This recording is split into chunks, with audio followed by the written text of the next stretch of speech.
नमस्कार दोस्तों, अक्सर कहा जाता है कि लालच बुरी बला है, लेकिन जब ये लालच मजबूरी के साथ मिल जाए तो इंसान अपनी मौत के वारंट पर भी दस्तखत कर देता है।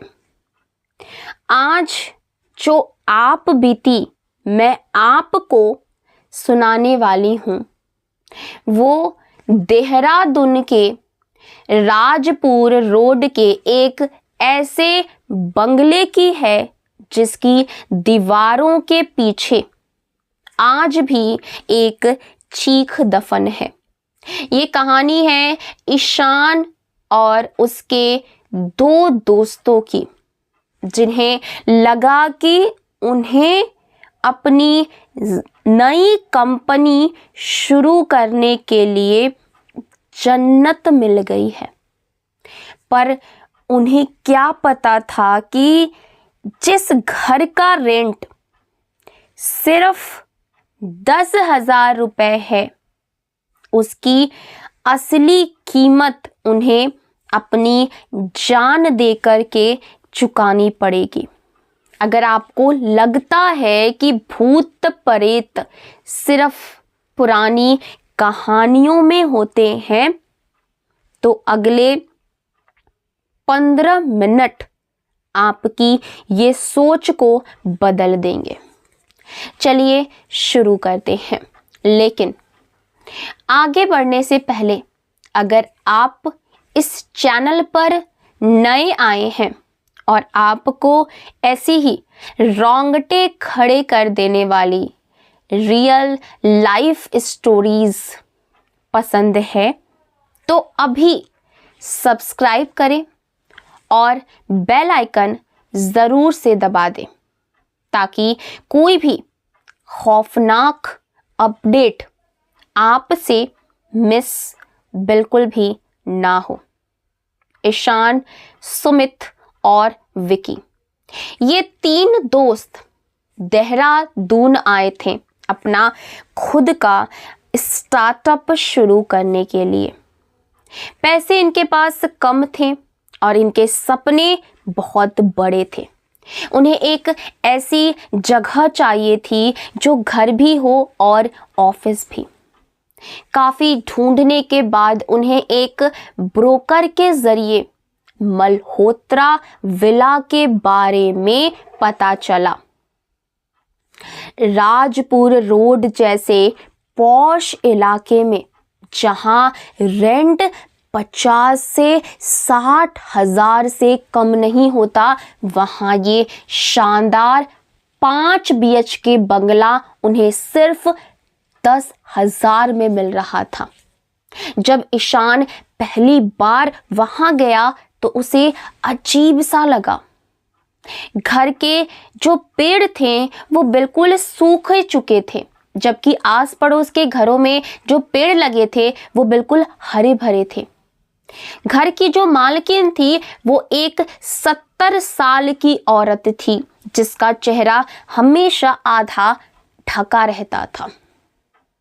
उसने अग्रीमेंट साइन करते समय ईशान की आंखों में देख करके कहा, बेटा, इस घर में रहना है तो बस एक बात याद रखना, रात 12 बजे के बाद हॉल के बीचों बीच लगे उस फुल लेंथ मिरर के सामने मत जाना। वहां पर एक पूरा आईना लगा हुआ था।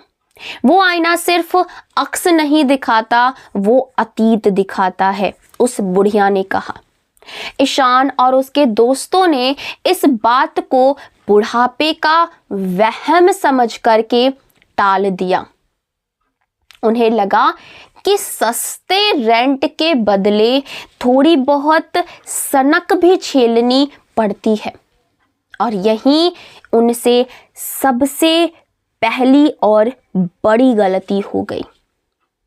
शिफ्ट होने के पहले 3 दिन सब कुछ बहुत नॉर्मल था, लेकिन चौथे दिन की रात जब ईशान अपना ऑफिस का काम खत्म करके सोने जा रहा था, उसे पहली बार वो एहसास हुआ कुछ अजीब सा। रात के करीब 1:45 बज रहे थे। पूरे घर में बिल्कुल ही सन्नाटा था। अचानक हॉल की तरफ से उसे एक आवाज सुनाई दी। पायलों की आवाज, छन छन छन। ईशान के रोंगटे खड़े हो गए। उसे लगा शायद सुमित या फिर विकी मजाक कर रहे हैं। उसने दबे पांव हॉल में जाकर के देखा तो वहां कोई नहीं था, लेकिन फर्श पर चमेली के फूलों की तेज खुशबू फैली हुई थी। ताज्जुब की बात ये थी कि घर के दरवाजे और खिड़कियां सब बिल्कुल बंद थे। अगले दिन सुबह जब ईशान ने सुमित से पूछा तो सुमित का चेहरा सफेद पड़ गया। उसने कहा, ईशान, कल रात मुझे भी लगा जैसे कोई मेरे कमरे के बाहर खड़ा होकर के रो रहा है, लेकिन जब मैंने दरवाजा खोला तो वहां सिर्फ एक लाल रंग का धागा पड़ा था। अब इन लड़कों के मन में डर कहीं ना कहीं बैठने लगा था। नवंबर की वो रात, देहरादून में कड़ाके की ठंड थी। सुमित और विकी एक जरूरी मीटिंग के लिए ऋषिकेश गए थे और वहीं वो रुक गए। ईशान घर में उस समय बिल्कुल ही अकेला था। रात को 12 बज रहे थे। अचानक पूरे घर की लाइट चली गई। ईशान ने अपने फोन की टॉर्च जलाई। जैसे ही वो मोमबत्ती ढूंढने हॉल में आया, उसकी नजर उस आईने पर पड़ी। आईने पर एक पुराना मखमली पर्दा ढका रहता था, लेकिन उस रात वो पर्दा जमीन पर गिरा हुआ था। ईशान ने ना चाहते हुए भी अपनी टॉर्च की रोशनी आईने पर डाल दी। जो उसने देखा, उसे देखकर उसकी चीख उसके गले में ही फंस गई। आईने में ईशान तो दिख रहा था, लेकिन उसके पीछे एक औरत बैठी हुई थी। उसने गहरा लाल शादी का जोड़ा पहना हुआ था। वो आईने के अंदर ही बैठ करके अपना श्रृंगार कर रही थी। उसने अपने बालों में कंघी मारी तो कंघी के साथ उसके सिर की चमड़ी उधड़ करके बाहर आ गई। उसने आईने के अंदर से ही ईशान की तरफ देखा। उसकी आंखें नहीं थी, सिर्फ 2 खाली गड्ढे थे। उसने अपना हाथ आईने की सतह पर रखा और शीशा धीरे धीरे मोम की तरह पिघलने लगा। वो औरत आईने से बाहर निकलने की कोशिश कर रही थी। ईशान वहां से भागकर अपने कमरे में जा घुसा और उसने अंदर से दरवाजा लॉक कर लिया। पूरी रात उसे अपने कमरे के बाहर वही पायल की आवाज सुनाई दे रही थी, छन छन छन। और फिर एक भारी आवाज गूंजी, मेरा श्रृंगार पूरा कर दो। सुबह होते ही ईशान बदहवास हालत में घर से बाहर भागा।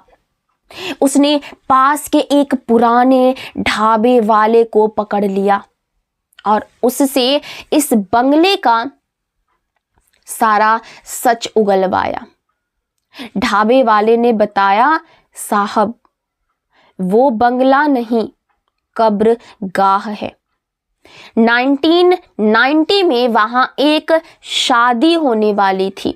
दुल्हन का नाम था माया। शादी वाले दिन ही उसके पति ने जेवरों के लालच में उसका गला घोंट दिया और उसके मृत शरीर को उसी बड़े आईने के पीछे वाली दीवार में चुनवा दिया। पुलिस को कभी भी उसका मृत शरीर नहीं मिला, पर उस दिन से जो भी उस घर में रहा वो या तो पागल हो गया या फिर गायब। ईशान का दिमाग बिल्कुल सुन्न पड़ गया। वो तुरंत घर लौटा सामान लेने के लिए, लेकिन जैसे ही वो अंदर घुसा, घर का मेन दरवाजा अपने आप बंद हो गया। हॉल का वो आईना अपने आप फूट गया और उसमें से लाल रंग का कुछ धार बहने लगा। विकी और सुमित भी तब तक वहां पहुंच चुके थे। उन तीनों ने देखा कि उस टूटे हुए आईने के पीछे की दीवार से एक कंकाल बाहर लटका हुआ था, जिस पर अभी भी लाल कपड़े के चिथड़े लगे हुए थे। उस रूह ने चीखना शुरू किया और घर के सारे बर्तन अपने आप हवा में उड़ने लगे।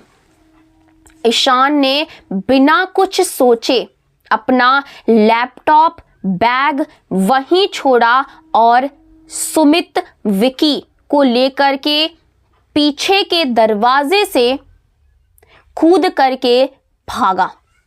उन्होंने अपनी जान बचाई, पर उनका सारा सामान, उनके स्टार्टअप के पेपर्स सब वहीं रह गए। आज ईशान एक छोटे से फ्लैट में रहता है। उसकी कंपनी शुरू होने से पहले ही बंद हो गई, पर उसे गम नहीं है इस बात का। उसे खुशी है कि वो अभी भी जिंदा है।